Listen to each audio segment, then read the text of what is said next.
This program, and several of the others in this early 80s series, cover some of the technological advances we were making in phone phreaking during the years 1981 through 1984, thanks to the Apple II coming on the scene. This was a time where, although we were making great advances, I didn't care very much, and that had to do with the fact that I was watching the network turn into something that was kind of uniform and modern. Number one ESS taking over, T carrier everywhere, Sorry. that too. But at this late date, the technology that we sure could have used in the 70s had arrived. And so, with a certain amount of compulsion in the spirit of, well, I always wanted to be able to do this, so, well, let's see if we can, I designed the AutoJan program.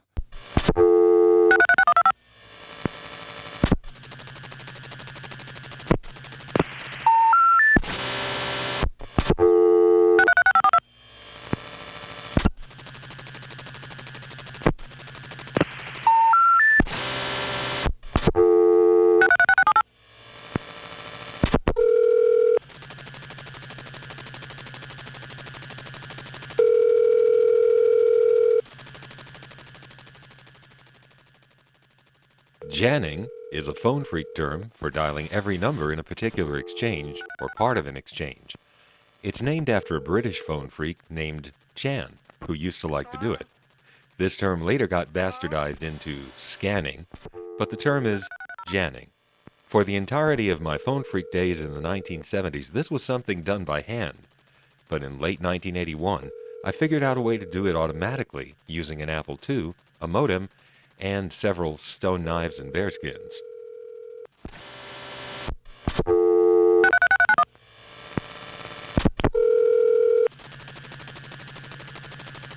Now, this is something that I'm sure many people were doing all over the place, although I wasn't in touch with any of them. And a few years after this particular snapshot in time, off-the-shelf equipment did become available that would enable anybody to do this. But in late 1981, I had to kind of make it up from scratch, write the program for call progress detection, even fudge the hardware so the Apple II could listen to the phone line. Now, this is hard to believe, but in the early 1980s, the Apple II had no provision for playing or recording sound. This is amazing, but it's really true. No one used a computer to listen to music or programs or anything. The Apple II did have a speaker, but it was only used for square wave tones such as, right, the reset beep, which by the way was immediate. Can you imagine resetting a computer and having it just be ready to go? So we did have a modem that plugged into one of the slots in the Apple. We could use that to pick up and hang up the phone and dial numbers. But to listen to what was going on the phone line, well, there I had to improvise a bit. The modems that we had in those days did not listen to call progress sounds at all. All they did was dial the number and wait for a modem tone at the other end to be detectable. So if the number was busy, it would just sit there the prescribed amount of time and then finally give up and either say I can't do it or try again. Modems that actually could detect busy signals were an innovation that occurred later in the 1980s. In fact, call progress detection, which is the term I'm using, is a term that was not yet heard. And you know what? I invented it. Literally, I invented call progress detection in isolation with my friend Clay. I'm sure I was not the only one, but my ideas for how to do it were completely original. I never found out whether I could have patented some of those ideas or whether someone beat me to it, and by how much, but I can tell you that I did have high-quality call progress detection up and running in late 1981 using an Apple II computer and an unconventional method to allow it to hear what was going on the line. Now, incredibly, the original means by which people stored and saved programs for the Apple II was on cassette tape. There was a cassette output and input, which were just audio jacks. And if you needed to save a program, you'd plug in a cassette recorder, put it in record mode, and then tell the Apple to save the program. The way you did that was in the command mode for the basic language, you would type the word save and hit return. And you know, it's funny. Years after cassette tape saving was obsolete, and everyone was using both 5 1/4 and the 3.5-inch discs, typing the word save with no file name after it on a basic command line would still make it put out the bleeps and blurps to save the program in the cassette mode. You know, I shouldn't say bleeps and blurps. That's not correct, because the only sounds it could make were pulse waves, and pulse waves never go bleep or blurp. They just go bah and bah, and if you're really lucky, bah, and that gets saved on the cassette tape. When you want to load a program, you plug a cord into the cassette input and type load and play the tape. And then a minute or two later, you've loaded your program. Well, the cassette input was a way to get the Apple II to hear something that was happening on the phone line. It was not a very good ear, however. In fact, electrically, all it could do was detect zero crossings. In other words, it could hear sound, but the only thing it got was a pulse every time the voltage level crossed from a positive voltage to a negative voltage. You could actually record sound with it. It's just that the sound would sound something like this.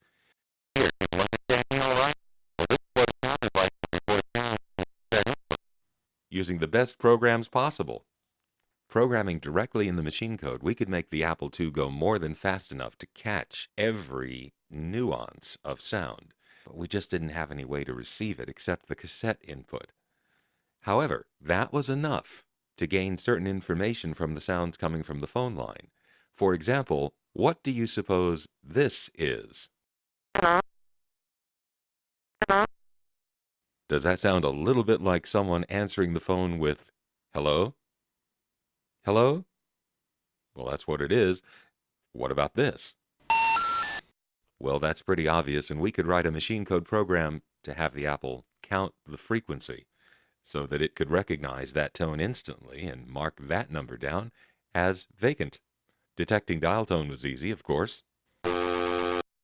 So anyway, I recorded a little snapshot in time just to encapsulate what we were doing. I put it on the end of one of the long-distance preservation tapes recorded from New York City. There was a little extra space on the end of the tape on which we had made calls to Alberta.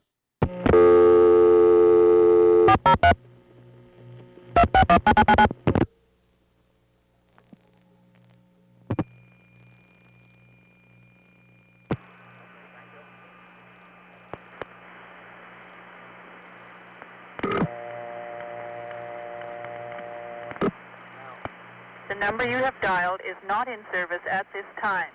Please consult your directory for correct listings. Thank you. This is a recording.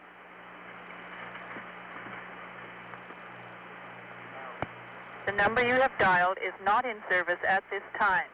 Please consult your directory for correct listings. Thank you. This is a recording.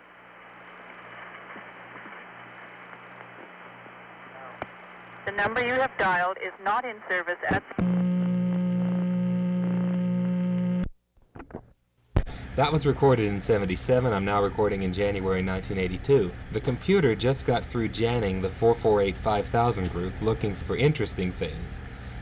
I'm now going to have the computer go back and check with me on the phone listening to see what some of those interesting things are.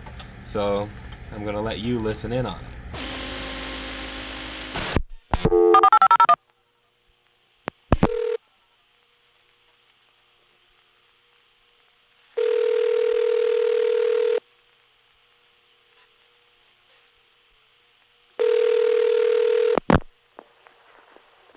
Good afternoon, Curtis 1000. Our office hours are 7:15 until 4:15. If you wish to leave a message, please do so at the sound of the tone. Your call will be returned as soon as possible.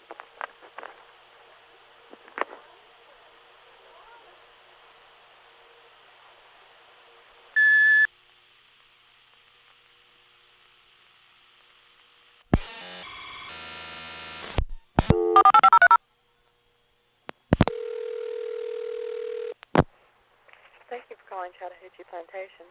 Our office hours are from 8:30 to 5:30 Monday through Friday. If you'd like to leave a message, wait for the sound of the tone and leave your name, telephone number, and any brief message, and we will return your call as soon as possible. Thank you.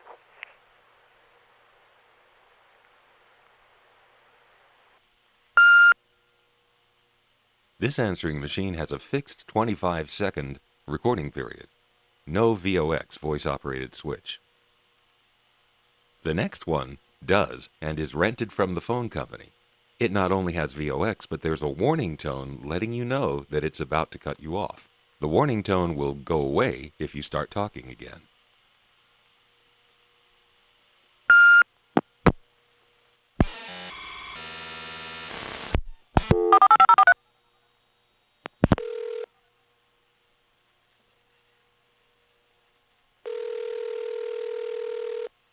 Hello, this is Mercury Marine. Be an early bird. Now is the time to prepare for next summer. Mail in your orders now to take advantage of Quick Silver's Parts and Accessories Early Bird Special. Receive free freight, accessories, and cash discounts. At the tone, you may then continue with your parts order. Thank you.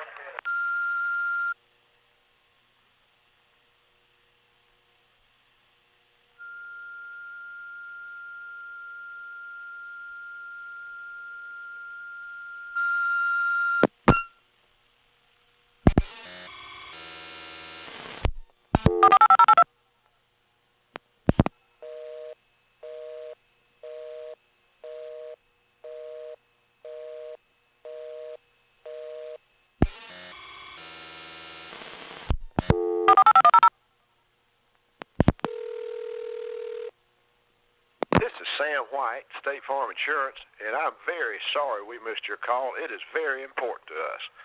At the sound of the little beep, please leave your name, phone number, and message. We will return your call as soon as possible. Thank you very much. Here's the little beep.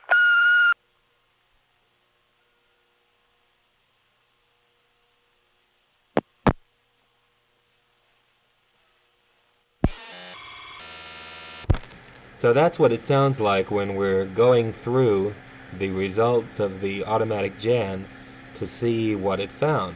Surprisingly, the only thing it found in that whole 1,000 group were some answering machines and a number that stayed busy. But you know, I'm glad it did, because we didn't record a lot of answering machines. And this, in a way, was a golden age, because there wasn't any voicemail yet. No digital voicemail in early 1982. So this was sort of a peak time for people having non-digital answering devices on their phones. There are more of these answering machines to follow. And boy, if I'd realized the historical significance, I would have recorded maybe all the answering machines in Jackson 4 just to get a cultural snapshot. By the way, these recordings of the computer operating are contaminated by noise produced by the processor of the Apple II leaking into my record patch. So this, you know what that is. That's just stuff the computer produces, which in those days nobody, including me, had thought of analyzing. Now I'm going to let you hear what the automatic Janning itself sounds like.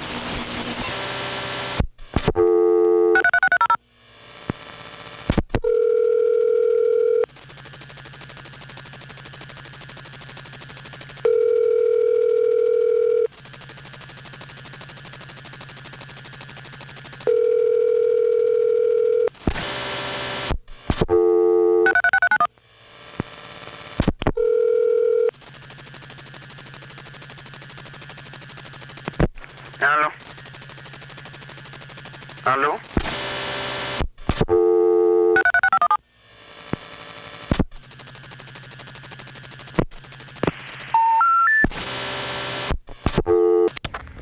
Pretty boring, huh? Well, that's why we have the computer do it. The computer program recognizes the following things. It looks for 3 rings without any interruption, just 3 rings in succession.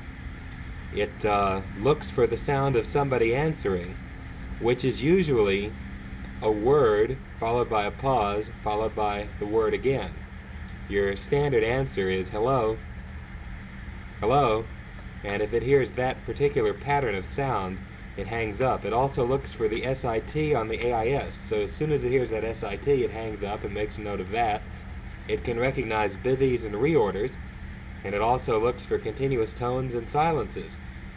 Another thing it looks for is a recording.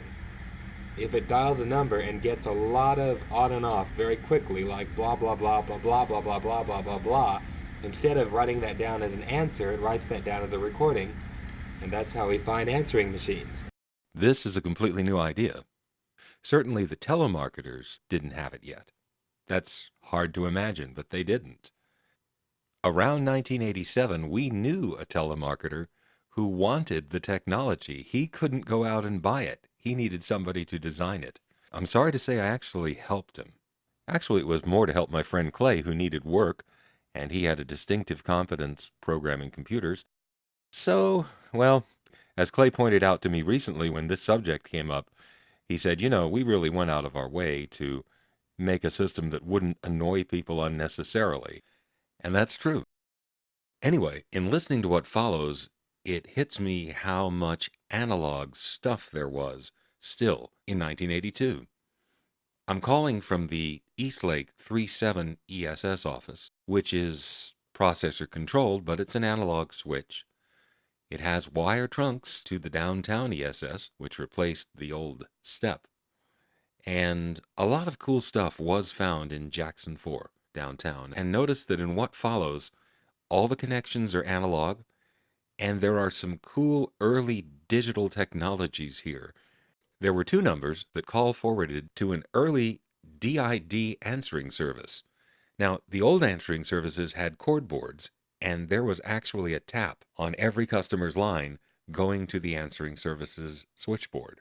There were relays to see to it that they couldn't listen in on conversations unless the answering service answered the call first and then the subscriber picked up and started talking. In that case, they could, but normally they could not. In the late 70s and early 80s, this new innovation came where you still had a telephone answering service instead of an answering machine. You get a live operator. And the way that was done is the customer would call forward his line to a specific direct inward dialing number, which went into one of the answering service lines. The number the customer forwarded to was there to identify his particular calls so that when the call came in, the operator could answer with the customer's name, knowing what number was called. And that is the way answering service was done in the 1980s. And the answering service equipment makes digital noises actually not unlike those that my AutoGen program made that you heard earlier. Okay, this is January 16th. It's the 16th or 17th, I don't care. Anyway, today I had the computer jam the 524-1000 group, and here's the stuff we found. First of all, 041 and 518 forwarded to an answering service.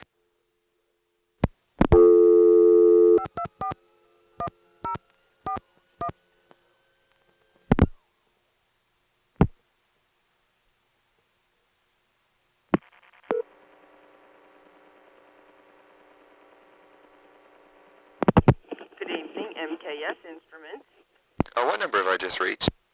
524-1041. Okay, thank you. Sir, do you have the wrong number? Here we have some noise from yet another outdated digital technology of 1982.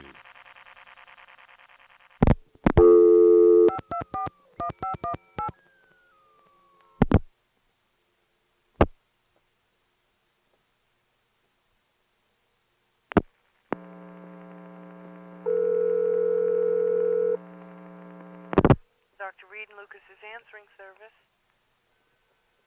Hello?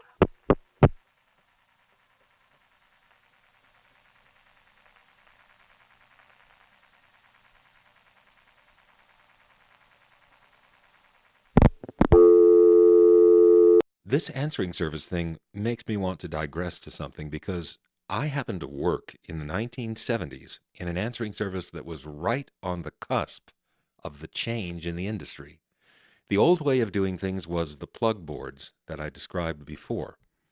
The new way is what you're hearing here, where there is a DID system where every answering service customer has his own number. And so the operator has the customer's name pop up on her display so she can answer with the right phrase.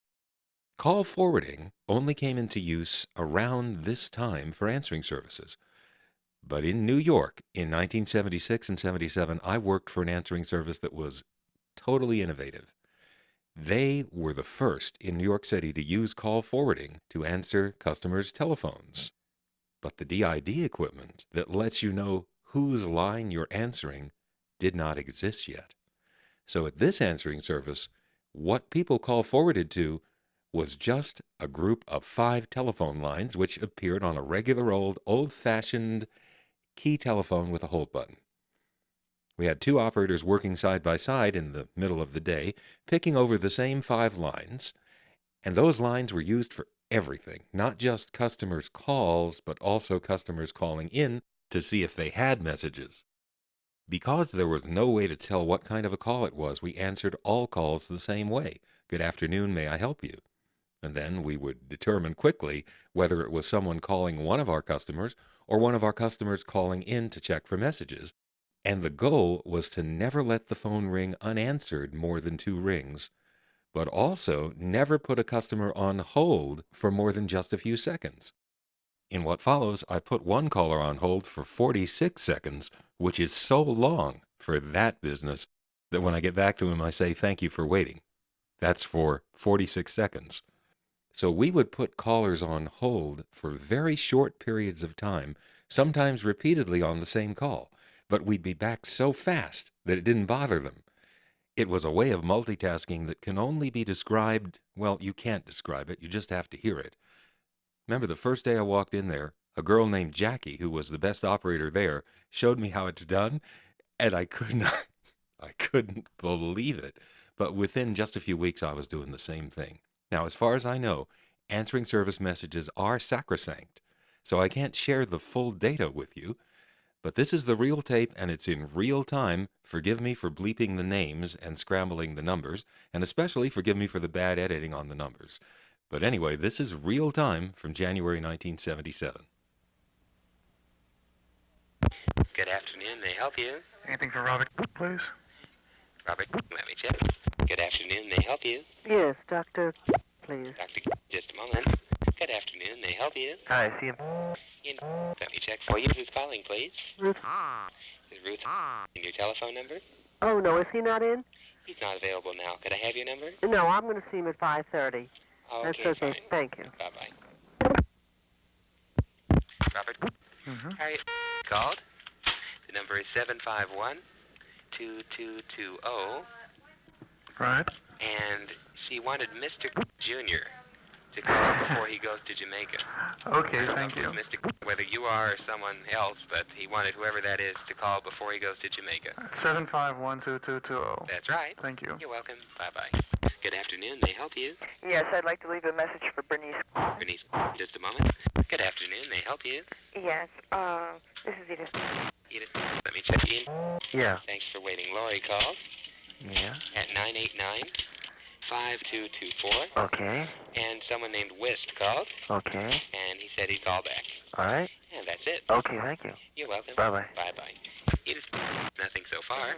You're welcome. Bye-bye. Who's calling, please? Tell her Shelley called. That's Shelley, and your telephone number? 247. 247, just a sec. Good afternoon. May I help you? Hi, this is Maria. Do I have any messages? Let me check for you. 247 1990. 1990. Yeah, tell her I misplaced Peggy's number. Just a sec. Good afternoon. May I help you? Hello, any calls for Russell? Russell, Yes. let me check. There's nothing so far. Nothing. Okay, thank you. You're welcome. Bye-bye. Maria, nothing so far. All right, thank you. You're welcome. Bye. Bye-bye. Good afternoon. May I help you? Good afternoon. This is any message. Let me check for you, Mr. Misplaced Peggy's number. And I have another question, so she can call me. Okay, Thank, fine. Thank you. Bye-bye. Bye-bye. Good afternoon. May I help you? Hello? Just a moment. Please call Mrs. That's all? Thank you. You're welcome. Bye-bye. Hello? Yes, is Barbara there? That was the pace. You might not be surprised to learn that while that answering service was innovative, their business model was never franchised nationally. The call forwarding idea definitely stuck, but the operators at those answering services you heard before didn't bounce from call to call the way we did. Now back to January 1982 and the results from the survey of Atlanta's Jackson 4 1000 group. This is what was on 039.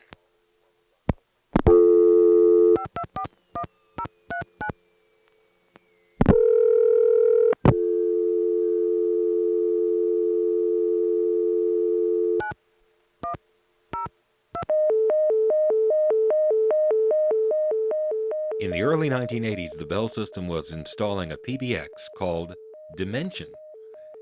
It was pulse amplitude modulation. It was really their premier small PBX product, and it had a remote access. This is one of them.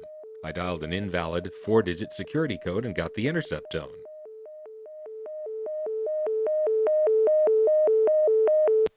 In 1982, remote access was a brand new, unfamiliar idea.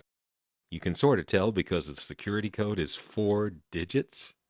And if you want to see just how new this idea was, check out Star Trek: The Wrath of Khan. Okay, you've already seen it how many times? Oh, well, yeah, okay. Well, anyway, the point is that movie was the first time that the remote access concept appeared before our very eyes on the big screen.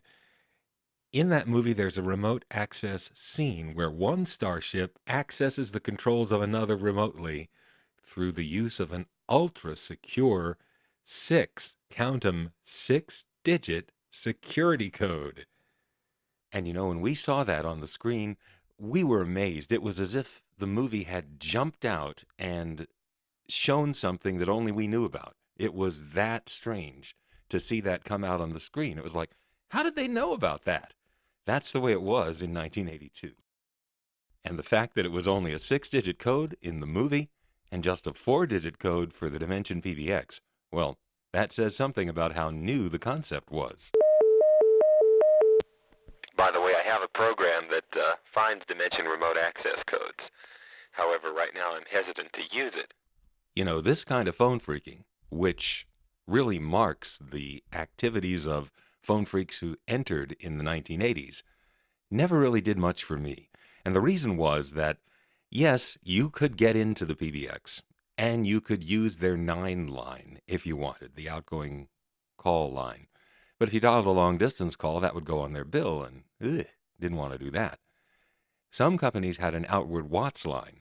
Maybe there were some free outward Watts plans. I don't recall now. But even then, it was recording the call details. And at that time, I liked to pay for my phone calls anyway. However, there were 2 instances in which using a Dimension remote access did work out. Well, at least I liked what happened. Instance number 1 was in 1977 in New York. Here's a call from my West Side line to a number 1 crossbar in Newark, New Jersey. This number, 484-2222, went to a Dimension PBX remote access with its ultra-secret security code 1234. Let's see, they put the remote access number on 2222 and they gave it the security code 1234. Well, who would ever guess any of that? Anyway, when I get the dial tone, I'll dial 1234, then 9 for an outside line. Then I'll call a Staten Island hospital that has direct inward dialing. The Dimension picks up a number 1 crossbar Newark phone line. Rotary dials the number out. You'll hear the clicks at the start and end of each digit. You'll then hear the clangs of the crossbar 1 PCIing to an old-fashioned Gamma tandem, Newark's equivalent of VZ Tandem 3. The very old tandem in Newark puts the call through to Gotham Tandem, 21213. which audibly PCIs to VZ Tandem 2, 2127. which quite audibly MFs to Varick 4A. 21245. Then Varick puts the call through to Staten Island Tandem, 21239. which non-audibly dial pulses into the PBX. I don't expect you to remember all that, but it gives you an idea of the sort of thing that we did want to use a Dimension remote access for, to hear wonderful, complex routings like this.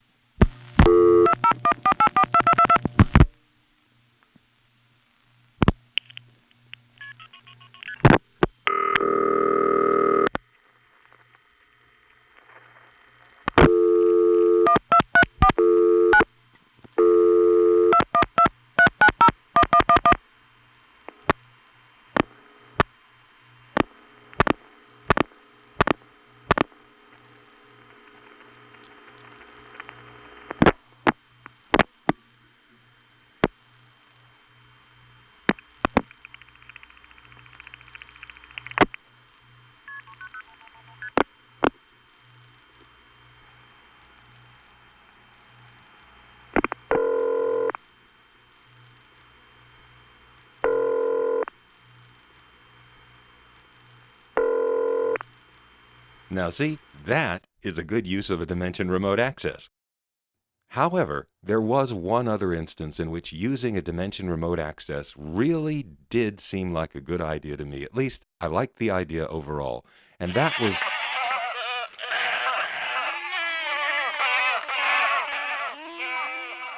Well, this is a story for another time, but let's just say that this recording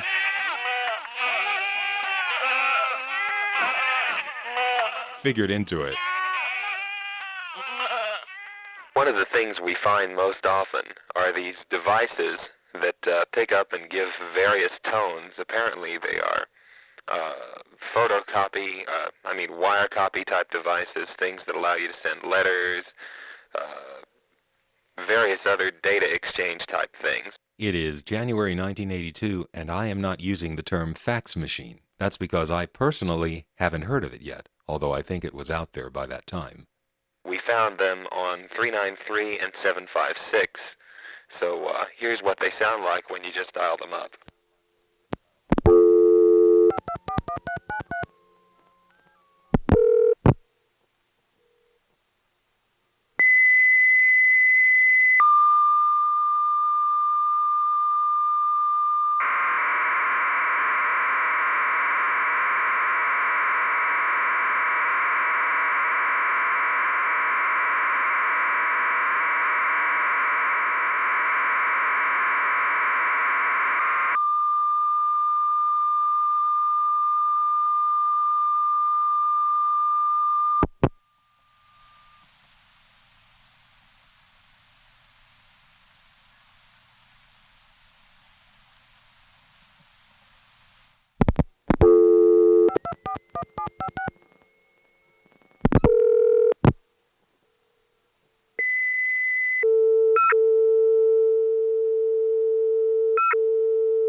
I have no idea what this device is, but isn't it nice to be able to hear the tone with no digital fuzz, thanks to the analog connection downtown?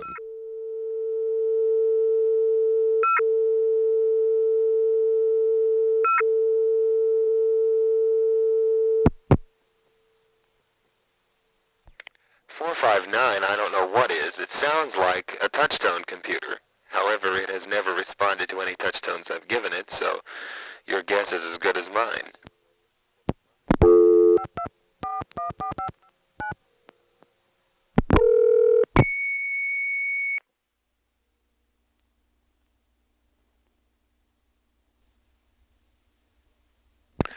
Well, that thing just stays off hook. Maybe it records, I don't know. But whatever it is, it doesn't seem to respond to anything, including a D-tone. One thing I just realized is that that one is an FX line. So now we're going to call it up and send it a nice long 2600 after it answers.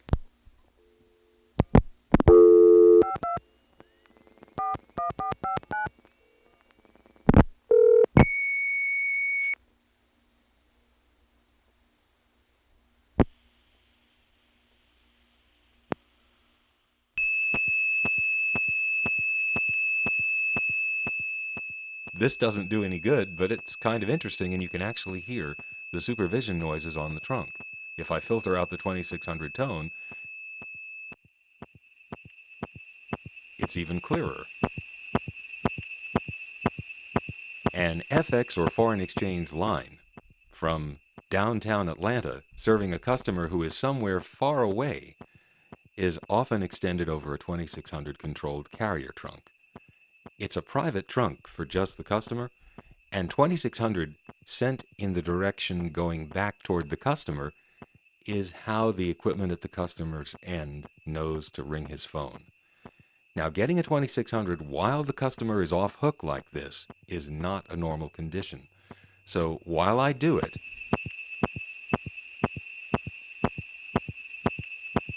the equipment at the customer's end hears my 2600, starts to ring his phone, and in the process, it goes on hook to me. As it's doing that, it loses the ability to hear my 2600, and so it goes back off hook again because the customer's phone is off hook. Once the trunk is off hook, it can once again hear my 2600, so it rings the customer, which puts the trunk on hook, which cuts off its hearing my tone, and the cycle repeats over and over. If you were to hear this from the customer's line point of view, you would hear his local ring supply, possibly a city ring or a crossbar ring, even though the line downtown is ESS. That local ring supply would be clicking off and on repeatedly.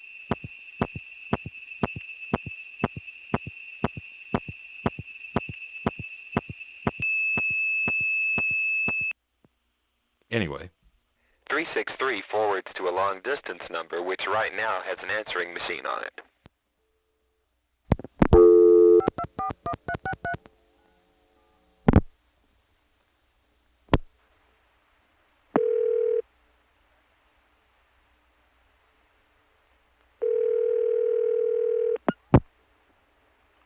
Hi.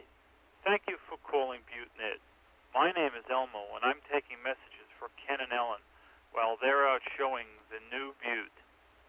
After the tone, please leave your name and number, and we will return your call as soon as we get back. Thank you.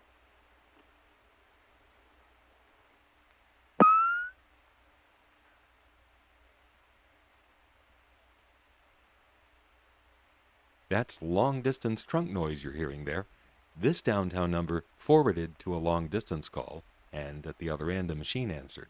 When the machine hangs up, you'll still hear the long-distance trunk because it's a forwarded call, not an FX line.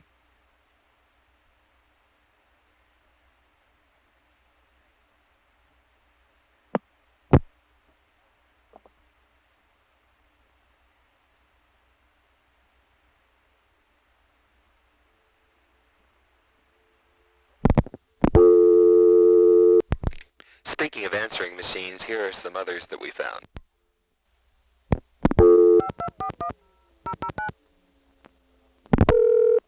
Hi, this is Dan Rado. Thanks for calling JWI Bag Makers, Purse Mates, and Accessories Place South. I'm not in now, but please leave your name and number after the beep, and I'll call you back as soon as I can. Thanks.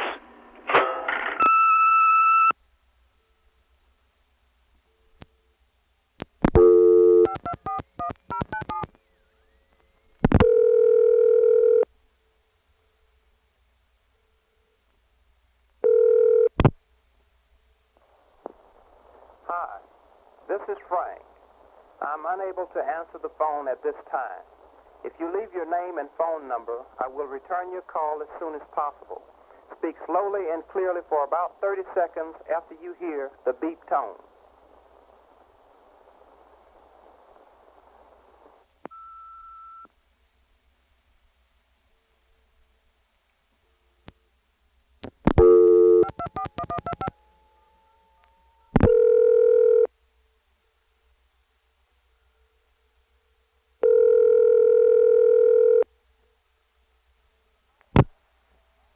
Hi, y'all. This is Ann. I'm not here right now, but if you leave a message when you hear the tone, I'll call you back as soon as I can.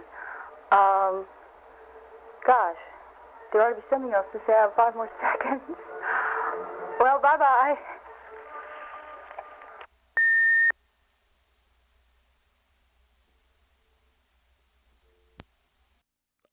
Gosh, it's getting long. So let's end this program here and start a fresh one, first with more analog answering machines, not a digital one in sight, except the one that Clay and I invented, which I'll get to later in the program. And there's some other interesting stuff as well.